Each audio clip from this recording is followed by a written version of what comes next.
Terus bagaimana hubungan dengan anak saya yang sekolah pesantren?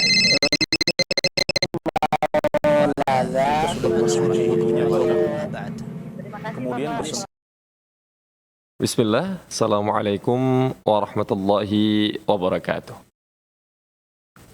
Alhamdulillah, salatu wassalamu ala rasulillah wa ala alihi wa sahbihi wa mawalah wa la hawla wa la quwata illa billah ma ba'd. Masyarul muslimin rahimani wa rahimakumullah, para pemirsa Fatu TV yang insyaallah dimuliakan oleh Allah Azza wa Jalla.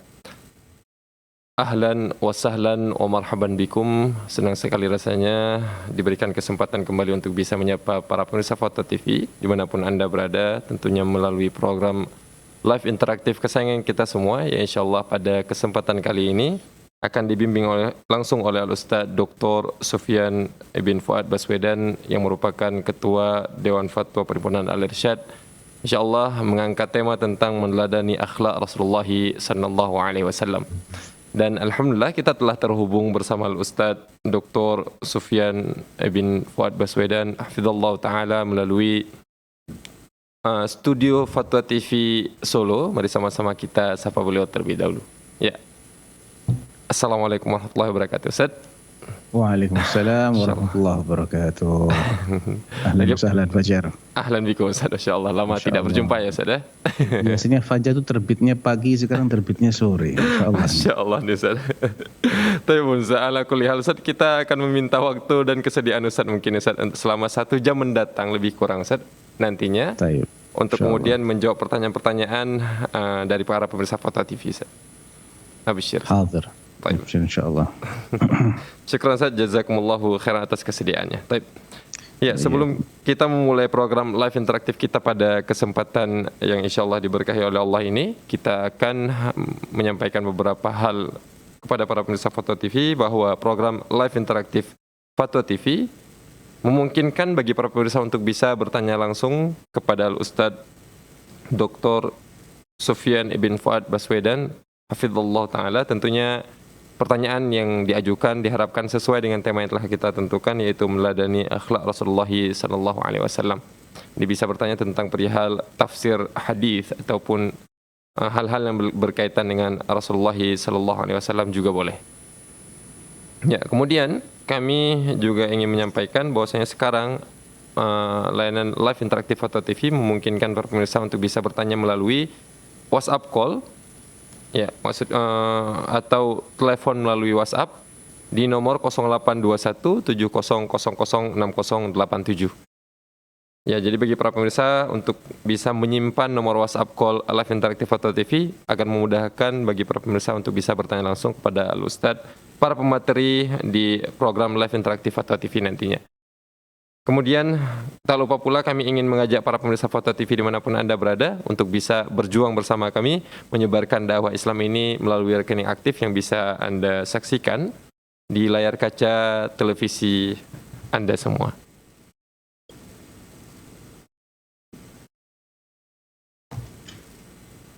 Okay. Assalamualaikum ilaikum wa barakallahu fikum. Dan kami juga ingin menyapa para pemirsa Fatwa TV yang ikut menyimak program live interaktif ini melalui radio. Ahlan wa sahlan wa marhaban bikum. Ya, dan mungkin tidak perlu memperpanjang lagi mukadimah, kita akan membuka layanan live interaktif kita pada kesempatan kali ini. Bagi para pemirsa yang ingin bertanya langsung pada Al-Ustaz bisa menghubungi langsung nomor layanan kami melalui layanan WhatsApp call di 0821 7000 6087. Baik, sembari menunggu para penelpon menggunakan layanan interaktif kita akan membacakan pertanyaan-pertanyaan yang telah masuk di dalam website Dewan Redaksi kita, Ustaz. Saya Ustaz? Nah, udah, Ustaz. Ya. Pertanyaan pertama, Ustaz, dari hamba Allah di Jawa Barat, Kabupaten Bogor. Beliau bertanya, Bismillah, Assalamualaikum warahmatullahi wabarakatuh. Ustaz, ana hamba Allah. Ya. Berdosakah ana atau durhakakah jika ana tidak ikut mengurusi bapak tiri yang sudah tua dan sakit-sakitan? Ana masih trauma karena sedari kecil sampai dewasa mendapatkan pelecehan dari bapak tiri berulang kali. dan dia belum pernah minta maaf atas perbuatannya di masa lampau, Ustaz. Syukran, jazakumullahu khairan. Ya, bismillah, alhamdulillah, wassalatu wassalamu ala rasulillah wa ala alihi wa sahbihi wa wala amma ba'd. Ya, pertama ini adalah sesuatu yang memprihatinkan ya, ketika seorang bapak tiri justru melecehkan anak dari istrinya. Padahal seseorang harusnya menyadari bahwa keberadaan anak tiri itu seharusnya bisa menjadi ladang kebaikan baginya dengan ikut menafkahinya dan kemudian bisa memberikan manfaat saat si bapak tiri ini tua, dengan mendapatkan orang yang bisa menemani atau bisa membantu ketika diperlukan bantuannya. Namun sangat disayangkan justru terjadi pelecehan di sini, dan pelecehan itu juga tidak diiringi dengan permintaan maaf selama bertahun-tahun, sehingga saya bisa memaklumi ketika sang anak kemudian sakit hati dan tidak mau membantu ayah tirinya, karena memang tidak sama antara ayah tiri dengan orang tua kandung ya. Ya, mudah-mudahan tidak berdosa yang bersangkutan, karena memang ada alasan yang menjadikan dia berat untuk bisa membantu ayah tirinya yang sudah melecehkan dia sejak kecil dan tidak pernah minta maaf. Wallahu a'lam.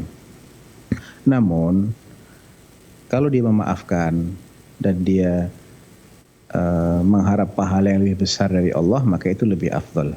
Nabi SAW pernah ditanya oleh seseorang, "Ya Rasulullah, inna li qarabatan asiluhum wa yaqta'unani wa uhsinu ilaihim wa yusi'una ilayya wa ahlumu anhum wa yatajahaluna alai." Ya Rasulullah, aku punya beberapa orang kerabat yang kalau aku menyambung silaturahmi dengan mereka, mereka justru memutusnya. Aku berbuat baik kepada mereka, mereka justru berbuat jahat kepadaku. Aku bersabar-sabar menahan diri, mereka justru tidak peduli kepadaku. Bagaimana aku harus bersikap ya Rasulullah? Maka Nabi SAW mengatakan, "Faka'annama tusiffahumul mal." Sesungguhnya engkau ini ibarat orang yang menyuapi mereka dengan bara.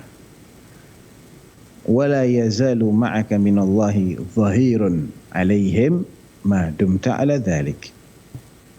Jadi kalau engkau tetap seperti itu terhadap mereka, engkau tetap baik, engkau tetap nyambung silaturahmi, tetap bersabar, maka Allah akan senantiasa menolongmu. Jadi di sisi lain, walaupun itu mungkin bisa dimaklumi ya, namun ada yang lebih baik, yaitu dengan memaafkan, kemudian mengharap balasan dari Allah Subhanahu wa taala yang lebih besar. Wallahu a'lam. Ahsanallahu ilaikum wa barakallahu fikum atas jawabannya.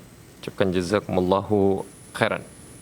Ya, kemudian kita akan berpindah ke pertanyaan selanjutnya, Ustaz, yang masuk di Dewan Redaksi kita. Ada pertanyaan dari Abdullah di Sulawesi Selatan, Kota Makassar. Beliau bertanya, "Afwan Ustaz, izin bertanya, apakah boleh seseorang menjadi ustadz dan menjadikan ustadz sebagai profesi utamanya? Bukankah kalau ia menjadikan ustadz sebagai profesi utama, secara tidak langsung saat ceramah ia akan mendapatkan uang? Ustadz tausiah mendapat bayaran sedangkan jamaah disuruh rutin menghadiri kajian, sehingga mungkin saja ia meninggalkan pekerjaannya." Syukran, jazakumullahu khairan. Iya. Ada yang perlu kita bedakan di sini ya, antara meniatkan mengajarkan ilmu ya. Profesi ustadz itu kan berarti berdakwah, mengajarkan ilmu ya, memberikan kajian, atau mungkin mengajar di pesantren, itu juga ustadz juga namanya. Dan dia mempersyaratkan, saya tidak akan mau mengajar kalau saya tidak dibayar sekian. dengan orang yang mau ngambil profesi yang sama, namun dia tidak mempersyaratkan tarif tertentu. Apabila dia diberi, alhamdulillah, dia bisa gunakan uang tersebut atau penghasilan tersebut untuk menafkahi diri dan keluarganya, dan dia tentunya dia akan bisa lebih fokus lagi untuk mengajarkan ilmunya jika dia sudah tercukupi dari segi ma'isyahnya, dunianya. Tentunya akan berbeda antara seorang pengajar, muallim, ustadz, mubalik atau apapun itu istilahnya, yang dia mendapatkan kecukupan dengan yang tidak mendapatkan kecukupan. Artinya kita tidak bicara tentang ambisi orang yang memang mungkin kalau manusia tidak ada puasnya ya, tapi menurut standar umum lah. Kalau tinggal di daerah tertentu dengan jumlah keluarga sekian, ya minimal untuk bisa hidup normal dia perlu penghasilan berapa ya kira-kira. Misalnya ya, sudah kita patok misalnya 3 juta lah. Kalau untuk daerah ini sebulan 3 juta itu bisa lah dia hidup normal. Nah, dia tercukupi dari mukafaah yang diberikan, entah melalui kajian atau melalui lembaga pendidikan. Dengan begitu dia bisa mencurahkan konsentrasinya, perhatiannya untuk menyampaikan ilmu secara lebih efektif, lebih maksimal. Lain halnya jika dia tidak memiliki mata pencaharian lain. Tidak semua orang diberi jalur-jalur rezeki oleh Allah yang macam-macam ya. Ada orang yang tidak bisa mendapatkan ma'isyahnya kecuali dengan mengajar. Dia tidak punya aset, dia tidak punya properti, dia tidak punya investasi, nggak punya simpanan yang cukup. Dia harus bekerja. Kalau dia bekerja secara murni duniawi, misalnya dia jualan di pasar ya, atau jadi ojol atau petani atau buruh, ya waktu dia untuk mengajar tinggal sedikit sekali. Tentunya kaum muslimin harus memikirkan bagaimana kesejahteraan mereka-mereka yang berjuang di bidang pendidikan, di bidang dakwah. Ketika tidak ada yang memikirkan tentang nasibnya para dai, para muallim, para guru, kemudian mereka dituntut juga untuk maksimal dalam mengajarkan ilmu, maka ini adalah sesuatu yang tidak fair. Ya, dahulu para ulama itu disantuni oleh negara. Ada alokasi khusus dari Baitul Mal untuk mencukupi para ulama tadi, sehingga mereka bisa paling tidak mendapatkan santunan yang membantu mereka untuk ma'isyahnya. Ya. Namun ketika hal ini sudah tidak menjadi konsen kaum muslimin, maka menjadikan itu sebagai profesi adalah sesuatu yang mubah. Yang penting jangan semata-mata ilmu itu dia sampaikan kalau ada tarif sekian, karena ini akan menjadi berbeda kedudukannya. Kalau sekedar mengajarkan ilmu dan dia diberi gaji yang layak standar ya, dan niat dia, saya bukan karena mencari duit, bukan. Ini adalah ibadah, saya ingin profesional. Saya ingin bekerja sebagai guru secara profesional, yang dengan itu saya berhak mendapatkan kompensasi atas waktu yang saya korbankan. Ini tidak ada masalah, karena ini adalah sesuatu yang bermanfaat, dan itu secara syar'i boleh ditukar dengan harta. Nabi SAW pernah ditanya oleh sahabat-sahabatnya yang habis meruqyah seorang kepala suku. Kepala suku yang tersengat oleh binatang berbisa, sakit, warganya bingung. Akhirnya datang kepada salah seorang sahabat Nabi, bisa nggak kalian mengobati orang ini? Maka sahabat ini mempersyaratkan saya mau tapi syaratnya saya minta kambing sekian. Setelah disepakati, akhirnya dia bacakan Al-Fatihah kepada kepala suku yang sakit tadi, dan setelah selesai dibacakan Al-Fatihah, sembuh dia. Setelah sembuh, diminta itu tarif yang telah disebutkan sebelumnya. Namun teman-temannya sahabat ini merasa ragu, kita boleh nggak ya, halal nggak ya ini? Kita tanya dulu kepada Rasulullah SAW. Ditanyakan kepada Rasulullah SAW, dan Nabi merestui itu. Wa ma yudrika annaha ruqyah. Kok kamu tahu Al-Fatihah itu bisa untuk meruqyah? Dan di riwayat yang lain Nabi mengatakan, inna ahaqqa ma akhadtum alaihi ajran kitabullah. Sesuatu yang paling pantas untuk kalian mintai upahnya itu adalah yang berkaitan dengan kitabullah. Maksudnya bukan kita menjual ayat-ayat Allah sendiri, tidak, tapi manfaat di balik membacakan Al-Quran tadi, yang akhirnya itu merupakan sebab atas izin Allah yang menyembuhkan orang yang terkena gigitan binatang berbisa tadi. Jadi yang dia jual itu bukan ayatnya, bukan surat Al-Fatihahnya, tapi manfaat dari membacakan surat Al-Fatihah. Dikiaskan kepada orang yang mengajarkan ilmu, bukan ilmunya yang dia jual, tapi manfaat belajar yang didapatkan oleh mereka yang menghadiri kajian. Bukankah dengan menghadiri kajian yang tadinya tidak faham menjadi faham? Itu kan manfaat. Nabi juga pernah ada seorang wanita datang kepada Nabi menawarkan dirinya untuk dinikahi oleh Nabi SAW. Nabi tidak tertarik. Kemudian ada salah seorang sahabat yang mengatakan, ya Rasulullah, illam takun laka biha hajah fazawwijniha. Kalau engkau tidak berhasrat kepadanya, nikahkan saja denganku ya Rasulullah. Ditanya, kamu punya mahar apa? Saya nggak punya apa-apa Rasulullah. Cari dulu, pulang ke rumah sana, cari. Nggak ada apa-apa ya Rasulullah. Cari lagi, walaupun cincin dari besi nggak apa-apa. Cari lagi, nggak ada apa-apa kecuali sarung yang saya pakai ini ya Rasulullah. Saya bisa bagi dua. Buat apa kalau dibagi dua, kata Nabi? Kalau engkau memakai separuh nggak bisa menutup auratmu. Kalau dia pakai separuh juga nggak bisa menutup auratnya dia. Akhirnya orang ini pun tertunduk lesu. Ditanya sama Nabi, kamu hafal surat apa? Disebut, saya hafal surat ini, surat ini, surat ini, surat ini. Maka Nabi menikahkan laki-laki ini dengan wanita tersebut, dan maharnya adalah mengajari si wanita tadi baca Quran, menghafal surat-surat yang sudah dihafal oleh suaminya.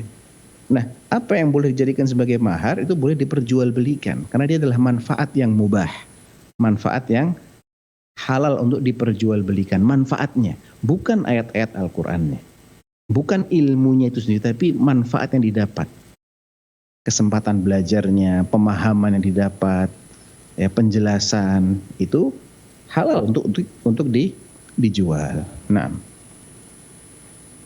Baik, ahsanallahu ilaikum wa barakallahu fikum Ustaz.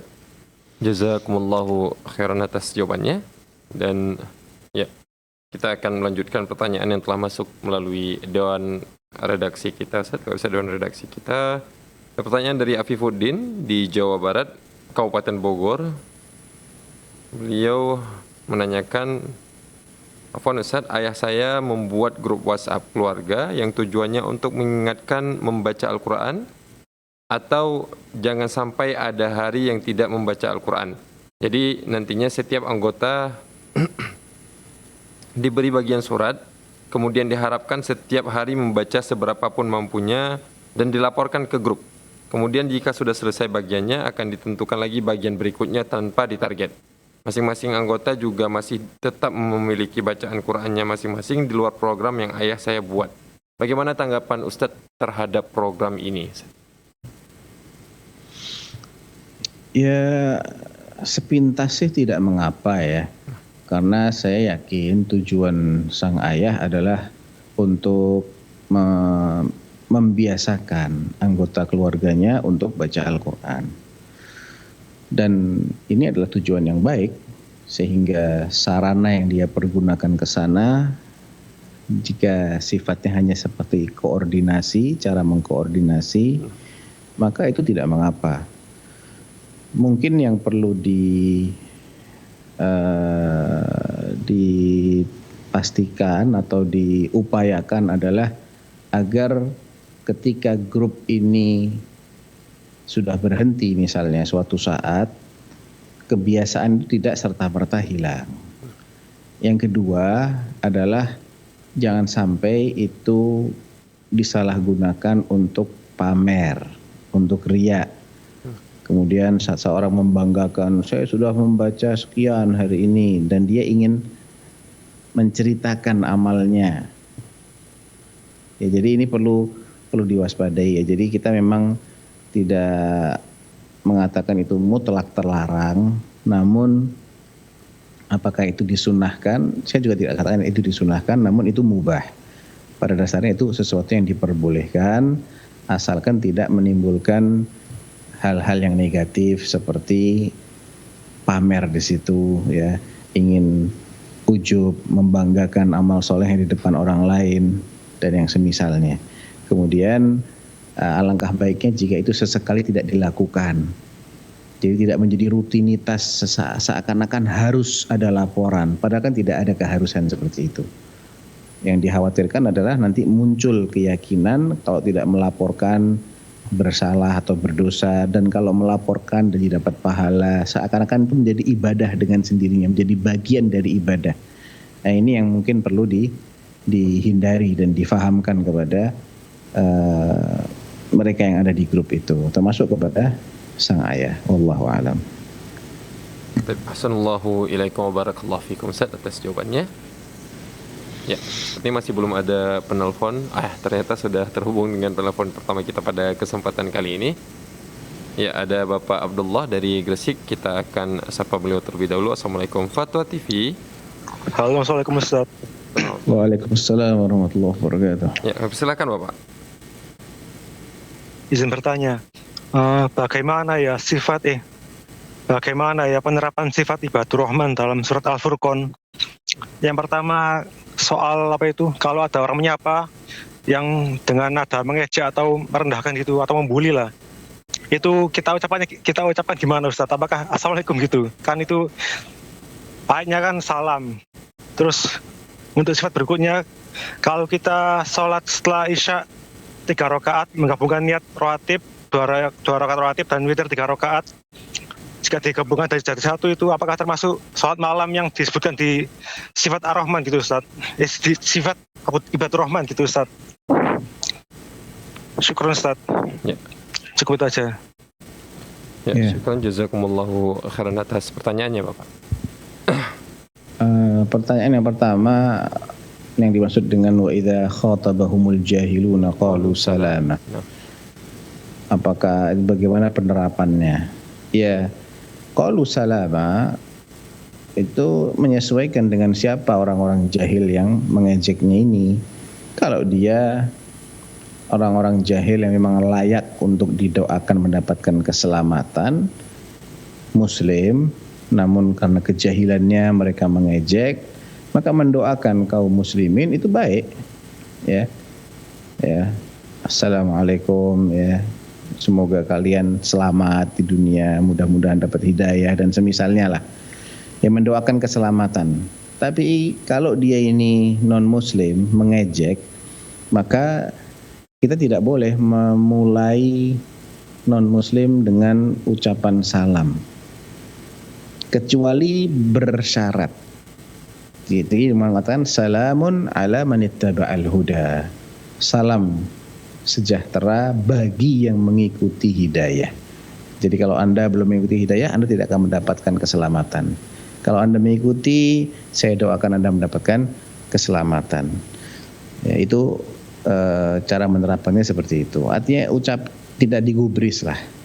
Ejekan-ejekan mereka itu tidak perlu dibalas dengan ejekan, namun dibalas saja dengan doa supaya mereka dapat hidayah. Kalau memang dia ini masih belum mendapatkan hidayah, atau ya didoakan sajalah intinya supaya mendapatkan hidayah, baik dia di muslim ataupun kafir. Kalau kafir bukan assalamualaikum ya, tapi assalamu ala manittaba'al huda. Kalau muslim silahkan doakan dengan salam sejahtera, semoga tercurah kepadamu dengan niat mudah-mudahan kamu dapat hidayah dan semisalnya. Adapun pertanyaan yang kedua, saya tidak paham terus terang ya, bagaimana menggabungkan niat antara sholatnya sholat 3 rakaat sekaligus gimana tadi 2 rakaat kemudian 3 rakaat. Kalau 2 rakaat dan 3 rakaat berarti ini kan 5 rakaat bukan 3 rakaat. Nah, Ya lagi pula kalau ba'diyah isya itu 2 rakaat kemudian salam. Jadi kalau dia ingin sholat ba'diyah isya dan sholat witir bisa, tapi tetap 2 rakaat salam kemudian sholat 1 rakaat begitu. Tapi kalau kaitan ini dengan ibadur rahman saya tidak paham di mana keterkaitannya. Emang ada ayat yang ke arah sana? Saya rasa tidak ada ayat yang ke arah sana. Ya Allahu a'lam. baik. Syukran Ustaz, jazakumullahu khairan atas jawabannya. Dan kami juga ucapkan jazakumullahu khairan kepada Bapak Abdullah dari Gresik yang telah bertanya ya. Baik, sepertinya masih belum ada penelpon selanjutnya. Kita akan optimalkan untuk membacakan pertanyaan yang telah masuk di website Dewan Redaksi kita. Ada pertanyaan dari United States nih, Ustaz, Amerika Serikat. Ada Khadijah Umusaima, beliau bertanya, Assalamualaikum warahmatullahi wabarakatuh. Hayakumullah pada para dai semuanya. Afwan Ustaz, izin bertanya, apa hukumnya seorang muslimah bersalaman peluk kepada wanita kafir dan buka aurat atau tidak berkerudung di depan wanita kafir, baik itu masih ada hubungan tali persaudaraan atau tetangga atau kerabat? Mohon pencerahannya Ustaz. Syukran, jazakumullahu khairan, barakallahu fikum. Ya, saya tidak tahu ada dalil yang melarang hal tersebut ya. Karena pertama dia masih sesama wanita dan tentunya apalagi ada kekerabatan di situ ya. Bersalam peluk, saya tidak melihat ada sesuatu yang terlarang di situ. Sejauh yang saya ketahui tidak ada dalil yang melarang membuka apa yang itu sifatnya di antara wanita bukan aurat ya. Di antara wanita bukan aurat. Jadi bagian-bagian yang biasalah kelihatan di antara orang-orang yang masih mahramnya dia atau sesama wanita, seperti rambutnya, lehernya, kemudian berjabat tangan, berpeluk. Saya tidak melihat adanya larangan dalam hal ini. Nah, wallahu a'lam. Ya Ustaz, assalamualaikum wa barakallahu fikum. Ya. Kita akan berpindah dari United States Ustaz ke Malaysia. Ternyata sudah ada penelponnya. Tunggu, kita berarti berhenti di Sumatera Barat terlebih dahulu. Ada Bapak Abdullah di Sumatera Barat, kita akan sapa beliau terlebih dahulu. Kita utamakan para penelpon. Ya, Assalamualaikum Fatwa TV.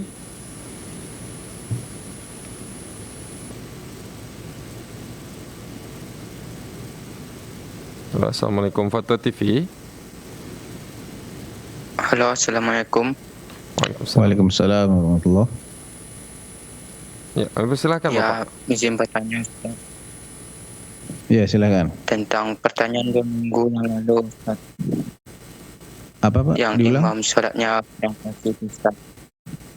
Agak kurang jelas Mohon bisa pertanyaannya. diulangi pertanyaannya.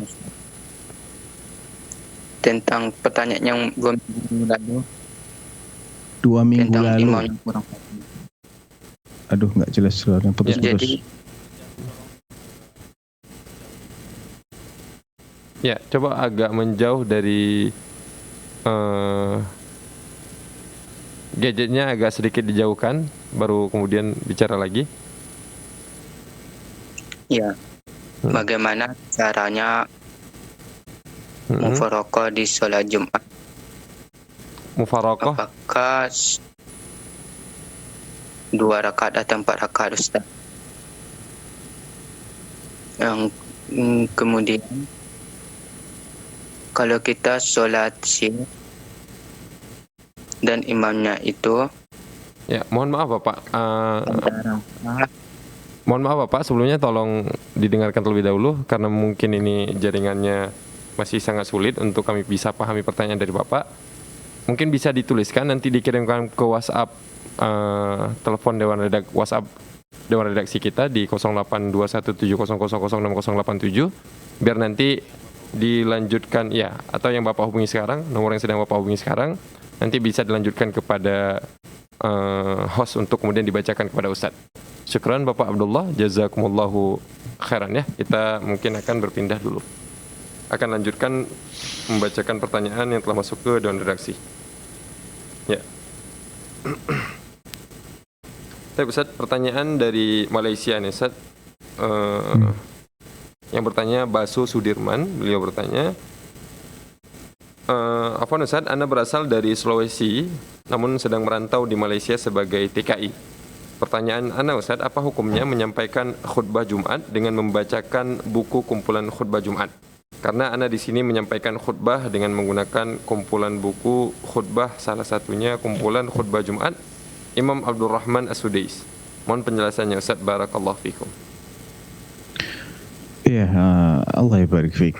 Sebetulnya tidak ada masalah ya membacakan teks atau naskah khutbah yang memang itu berisi ilmu yang berdasarkan dengan dalil-dalil ya. Itu yang tentunya yang kami duga ya dari kumpulan khutbah dari imam dan khotib Masjidil Haram, pasti kan sosok yang berilmu dan bicara dengan dalil yang benar yang bisa dipertanggungjawabkan secara ilmiah. Tidak ada masalah. Karena itu juga namanya juga khutbah. Jadi selagi itu bisa dinamakan sebagai khutbah walaupun dia baca teks, maka itu sah untuk diamalkan sebagai khutbah Jumat dan dinamakan sebagai khutbah Jumat. Nah, jadi nggak harus hafalan, nggak. Dia boleh tulis khutbahnya sendiri, boleh pakai teks khutbahnya orang lain, nggak ada masalah. Nah. Assalamualaikum warahmatullahi wabarakatuh Ustaz atas jawabannya. Ucapkan jazakumullahu khairan, dan kami juga ucapkan jazakumullahu khairan kepada para pemirsa yang telah bertanya. Ya. Ya, kita telah terhubung dengan penelpon kita yang selanjutnya. Mungkin kita akan menyapa penelpon terlebih dahulu. Ya. Ada Ibu Yanti di Sumatera bagian Barat. Kita akan sapa. Bismillah, Assalamualaikum Fatwa TV. Waalaikumsalam warahmatullahi wabarakatuh. Ya, kami persilahkan Ibu pertanyaannya. Ya, pertanyaan ini mengenai cara berwudu tentang mengusap kepala. Apakah harus kena kulit kepala atau cukup rambut saja ya Ustadz? Baik. Cukup Ibu. Jazakallah khair. Assalamualaikum warahmatullahi wabarakatuh. Waalaikumsalam warahmatullahi wabarakatuh. Ya, jawabannya cukup rambutnya saja Bu, bukan kulit kepalanya. Lain halnya dengan mandi besar, mandi junub ya. Maka kulit kepalanya yang harus terkena air. Tapi kalau wudu cukup diusap rambutnya, kepalanya gitu ya. Nah. Syukur Ustaz, jazakumullahu khairan Ustaz. Apa Ustaz? Iya. Apakah kemudian harus mengenai seluruh rambut Ustaz atau sebahagian? Ya sebagian aja yang biasa diusap aja. Baik. Yang dicontohkan oleh Nabi kan dari bagian depan ke belakang sampai ke istilahnya apa ini? Tengkuk ya. Tengkuk. Kemudian kembali lagi. Ya, tidak harus semuanya kena karena rambutnya Nabi juga panjang. Panjangnya lebih dari yang beliau usap itu. Rambutnya Nabi itu kadang sampai ke pundak. Tapi yang beliau usap hanya sampai ke al-qafa. Qafa itu bagian kepala yang belakang sini ya. Dan beliau kembali lagi ngusap ke depan. Jadi tidak harus semua rambut terkena air, enggak. Karena kalau wanita bahkan nanti kalau sedang panjang, pakai kerudung, maka kerudung yang diusap. Seperti kalau pakai surban ya. Laki-laki pakai surban, maka surbannya yang diusap dan itu cukup sebagian besar surban saja. Tidak harus seluruh sisinya diusap, tidak. Nah, Assalamualaikum warahmatullahi wabarakatuh atas jawabannya. iya kok. Tapi Ustaz, kita akan membacakan pertanyaan selanjutnya dari Susanti di Jakarta. Izin bertanya Ustaz, apabila saya sedekah subuh pagi, kemudian saya niatkan pahalanya untuk almarhum suami saya, apakah bisa pahalanya itu tersampaikan untuk almarhum suami saya? Begitupun sedekah-sedekah lainnya yang saya niatkan pahalanya untuk almarhum suami saya Ustaz. Syukran, jazakumullahu khairan. Iya, oh iya kom. hukum asalnya bisa. Sedekah itu ketika diniatkan untuk orang lain, maka insya Allah dia akan sampai. Ya asal pertama yang disedekahkan itu adalah harta yang halal ya, dari penghasilan yang halal, ya halal cara mendapatkannya ataupun halal zatnya. Yang kedua, yang bersedekah di sini tentunya Muslim, dan yang ingin dihadiahi pahalanya juga seorang Muslim. Jadi insya Allah kalau itu terpenuhi maka pahalanya akan nyampe. Namun saran saya, niatkan juga buat diri Anda sendiri. Jadi niat sedekah itu tidak murni 100% untuk orang lain, tapi untuk diri kita dan orang lain. Siapa orangnya terserah. Yang penting dia Muslim. Entah masih hidup, sudah meninggal, bahkan yang akan hidup nanti pun juga bisa. Nabi SAW ketika berkurban, beliau menyembelih 2 ekor domba. Yang satu untuk beliau dan ahli baitnya, istri-istrinya. Yang seekor lagi untuk beliau dan umatnya yang belum berkurban, yang tidak berkurban. Allahumma hadha anni wa amman lam yudhahi min ummati.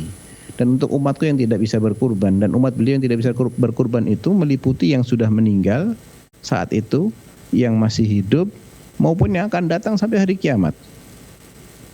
Boleh diniatkan, tapi secara tabaiyah, artinya ngikut. Niat aslinya amal kita untuk diri kita. Kita ini juga butuh kok sama pahala. Ya, kita ini butuh pada kebaikan dari amal kita. Maka niatkan untuk diri kita dan ikut sertakan siapa yang Anda ingin ikut sertakan. Wallahu a'lam.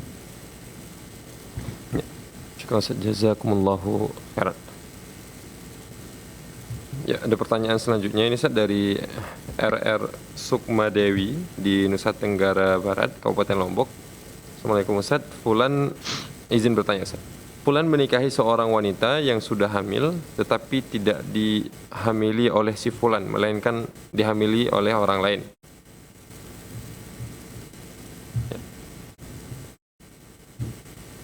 Setelah anak yang dikandung lahir setahun, kemudian lahirlah anak perempuan dari buah cinta mereka berdua. Nah, yang ingin saya tanyakan, bagaimana nasab dari anak tersebut? Apakah ke ibunya atau ayahnya? Pengakuan si Fulan, dulu setelah anak yang dikandung lahir, ia pernah nikah ulang dengan si ayah perempuan itu, tapi hanya mereka berdua saja tanpa ada saksi. Jazakallahu khair Ustaz. Aduh, orang nggak berani sih menjawab pertanyaan-pertanyaan yang ini rumit ya. Artinya saya untuk memahami aja agak-agak susah gitu ya. Kita pending terlebih dahulu saya. Enggak, mungkin ditanyakan kepada yang lebih ahli saja. Nah. Ya, ini tadi pertanyaan yang sempat terputus dari via telepon Ustaz, kita akan bacakan. Beliau telah mengirimkan melalui WhatsApp. Ya, izin bertanya yang dari tadi hamba Allah di Sumatera bagian barat ya.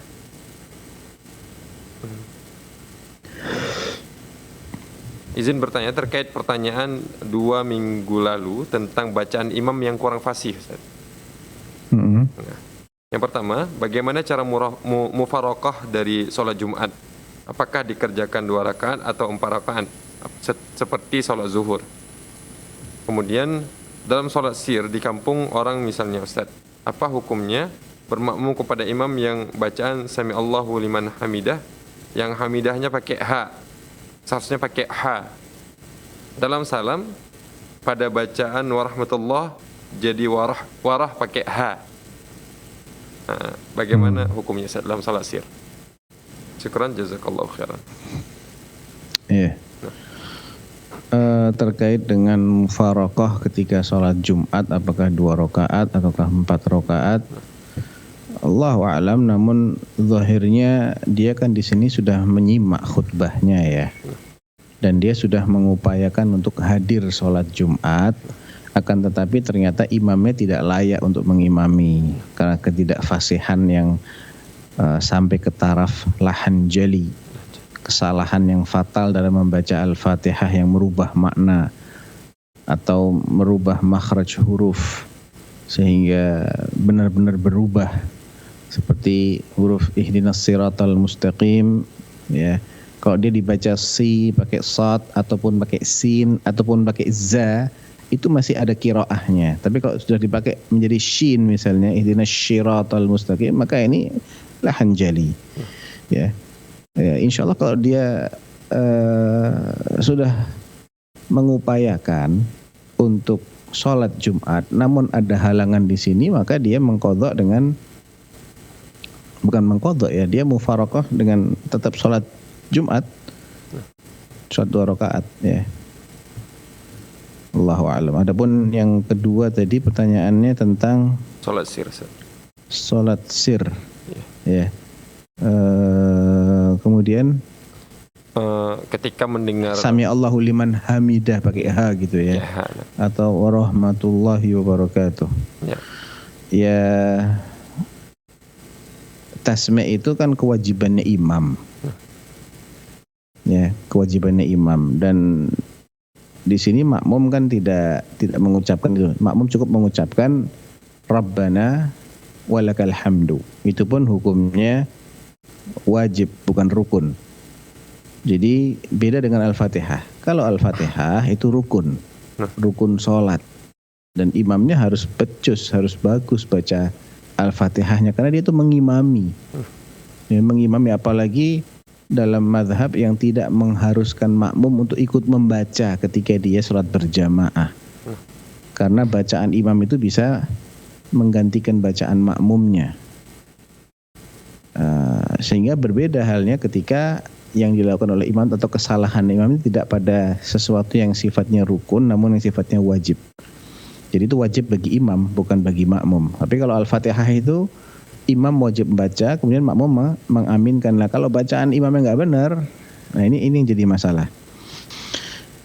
Ala kulli hal, mudah-mudahan tidak mengapa. Ya. Tapi kalau salam, kan imam mengucapkan salam, makmum juga mengucapkan salam. Tidak kemudian diam saja, dia juga mengucapkan salam, kan artinya tidak mengapa insya Allah kalau terjadi sedikit kesalahan ya. Insya Allah tidak merubah ke maknanya. Ya, maknanya tidak otomatis berubah dengan seperti itu. Insya Allah tidak mengapa. Tetap salatnya makmumnya itu sah. Yang penting makmumnya mengucapkan salamnya dengan benar, mengucapkan Rabbana walakal hamd ya dengan benar. Wallahu a'lam. Syukur jazakumullah khairan atas jawabannya. Sepenting itu ternyata bacaan saya, benar fasihnya bacaannya. Tapi kita sudah terhubung dengan penelpon kita yang mungkin ini menjadi penelpon terakhir kita pada kesempatan kali ini. Ada Bapak Umar dari Bali. Kita akan sapa beliau terlebih dahulu. Ya, Assalamualaikum Fatwa TV. Assalamualaikum. Waalaikumsalam. Waalaikumsalam warahmatullahi wabarakatuh. Silakan Pak. Fadhal. Ustaz, mohon Iya. maaf ini dari Bali menghadap tentang hadis. Saya baca ini sebuah hadis yang menurut penulisnya dinukil dari Sunan Ad-Darqutni, juz 1 304. Nah, 304 itu nomor apa halaman saya tidak tahu.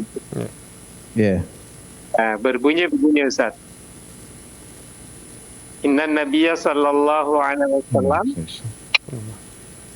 lam yazal yajharu suratain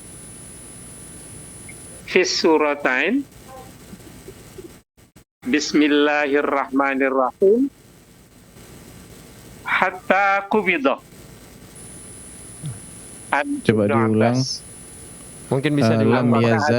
Lam yazal yajharu apa? Fi surataini Bismillahirrahmanirrahim hatta qubida. Hadis Darqutni dari Ibnu Abbas radhiyallahu anhuma. Apakah Yang hadis ini ditanya sahih? Ya, masih bisa diteliti kita dulu Pak ya. amalkan? Masih diteliti Makasih, dulu. Ustaz. Saya tidak, ya barakallahu fiik atas pertanyaannya. Itu perlu ditelusuri dulu takhrijnya. apakah memang tidak ada masalah pada sanadnya, terpenuhi syarat-syarat untuk dinyatakan sebagai hadis sahih, ataukah minimal hasan, ataukah ada masalah. Saya tidak bisa menjawab sekarang, tapi insya Allah saya akan cari setelah ini, saya akan telusuri, dan mungkin Bapak bisa telepon lagi di kali yang berikutnya, di kali yang lain ya. Walaupun secara umum Sunan Ad-Daruqutni itu banyak juga memuat hadis-hadis yang gharib, yang dhaif ya, yang mungkar. Secara periwayatan dia tidak bisa dikategorikan sebagai hadis sahih, itu banyak ditemukan pada Sunan Ad-Daruqutni. Sehingga kita perlu lebih waspada ya ketika kitab yang mencantumkan itu adalah kitab-kitab yang oleh ahli hadis tidak menjadi rujukan untuk mencari hadis yang sahih. Kan ada kitab-kitab hadis yang sengaja ditulis untuk hanya memuat hadis yang sahih, seperti Sahihul Bukhari, Sahih Muslim ya. Ada juga yang penulisnya itu berusaha untuk mencantumkan hadis-hadis yang sahih, namun kriteria mereka longgar, tidak ketat seperti kriterianya Al-Bukhari dan Muslim. Contohnya Ibnu Hibban, Ibnu Khuzaimah. Ada lagi yang lebih longgar lagi seperti Al-Hakim ya. Dan ada juga yang memang tidak pernah mempersyaratkan, dia hanya akan memuat hadis yang sahih seperti kitab-kitab sunan. Oleh karena itu saya akan cari dulu Pak, insya Allah kalau sudah ketemu bisa ditelepon ulang ya, mudah-mudahan bisa mendapatkan jawabannya nanti. Wallahu a'lam. Jazakumullah khair Ustaz. Waalaikumsalam. Assalamualaikum warahmatullahi wabarakatuh. Waalaikumsalam warahmatullahi wabarakatuh. Syukran Ustaz, jazakumullahu khairan atas jawabannya, dan kami ucapkan juga terima kasih banyak kepada Bapak Umar dengan dengan berakhirnya jawaban dari pertanyaan Bapak Umar tadi Ustaz, maka mungkin kita akhir perjumpaan kita pada kesempatan kali ini. Mengucapkan syukran jazakumullahu khairan. Alhamdulillah kita berhasil lebih kurang menjawab sekitar 11 atau 12 pertanyaan Ustaz yang mungkin berhasil kita jawab pada kesempatan kali ini. Ada 4 pertanyaan dari penelpon dan ada lebih kurang 7 atau 8 pertanyaan dari WhatsApp. Maksud kami dari website Dewan Redaksi kita. Alhamdulillah, jazakumullahu khairan. Terima kasih banyak atas waktu dan ilmunya. Semoga senantiasa diberkahi dan diberikan umur panjang Ustaz. Amin amin ya rabbal alamin. Amin ya rabbal alamin.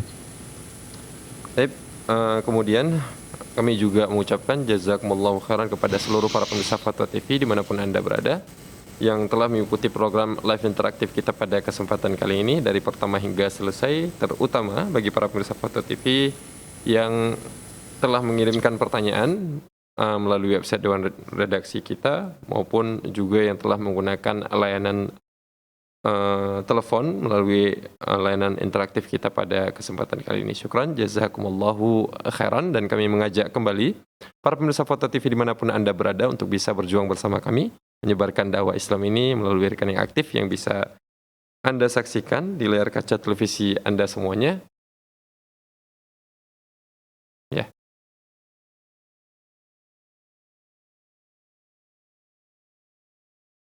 Ada 2 rekening, yang pertama atas nama Yayasan Pilihan Media Komunikasi dan juga satunya lagi atas nama Dewan Fatwa Perhimpunan Al-Irsyad. Kami ucapkan syukran, jazakumullahu khairan atas partisipasinya dalam menegakkan dakwah Islam ini. Kemudian saya mewakili seluruh kerabat kerja yang bertugas melalui studio Fatwa TV Jakarta pamit undur diri. Wassallallahu ala nabiyina Muhammad. Assalamualaikum warahmatullahi wabarakatuh. Terus bagaimana hubungan dengan anak saya yang Ini mau nanya sudah bersuci atau berwudu.